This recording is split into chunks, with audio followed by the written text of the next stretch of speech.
കാട്ടാനയുടെ ആക്രമണത്തിൽ ആദിവാസിക്ക് പരിക്ക്. വഴിക്കടവ് പുഞ്ചക്കൊല്ലിയിലാണ് കാട്ടാനയുടെ ആക്രമണം ഉണ്ടായത്. പുഞ്ചക്കൊല്ലി നഗറിലെ നെടുമുടി എന്ന ചടയനാണ് പരിക്ക് പറ്റിയത്. ഇയാളെ നിലമ്പൂർ ഗവൺമെന്റ് ഹോസ്പിറ്റലിൽ പ്രവേശിപ്പിച്ചു.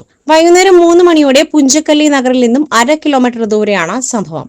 പുഞ്ചക്കൊല്ലി നഗറിലേക്ക് ചോലയിൽ നിന്നും വെള്ളം എത്തിക്കുന്ന പൈപ്പ് നന്നാക്കുവാൻ പോയതായിരുന്നു ചടയനും സംഘവും. കൂടെയുണ്ടായിരുന്ന അളിയൻ ഒടുക്കൻ, മക്കളായ വിഷ്ണു, വൈശാഖ് എന്നിവർ ചടയനെ എടുത്ത് പുഞ്ചക്കൊല്ലി നഗറിലെത്തിച്ചു. തുടർന്ന് വനപാലകരെ വിവരം അറിയിച്ചു. വനപാലകർ ഉടൻ ആംബുലൻസിൽ നിലമ്പൂർ ജില്ലാ ആശുപത്രിയിൽ എത്തിച്ചു.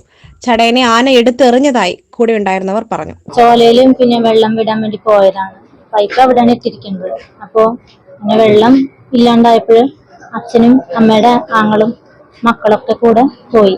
അങ്ങനെ പോയപ്പോഴാണ് ഇത് സംഭവം ഉണ്ടായത്. പിന്നെ 2 മണിയൊക്കെ ആയിട്ടുണ്ടാവും. വീട്ടിലെത്തിയപ്പോൾ 3-3:30 ആയി. അവര് കൊണ്ടുവന്ന് പിന്നെ ഞങ്ങളവിടെ കുറച്ചു നേരം വീട്ടിൽ തന്നെ കിടത്തി. പിന്നെ നമ്പറും കാര്യങ്ങളും ഇല്ലാത്തതുകൊണ്ട് എല്ലാ ആൾക്കാരെ ഞങ്ങൾ ബന്ധപ്പെടണമല്ലോ.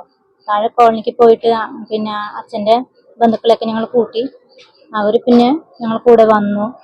ഫോൺ നമ്പറും കാര്യങ്ങളൊക്കെ ഉള്ള ആൾക്കാരെ ഞങ്ങളെ സഹായിക്കുകയും ചെയ്തു. ഒരു ഭാഗത്താണ് ഇങ്ങനെ വേദനയും കാര്യങ്ങളൊക്കെ പറയുന്നത്. കാല് നല്ല വീക്കുണ്ട്.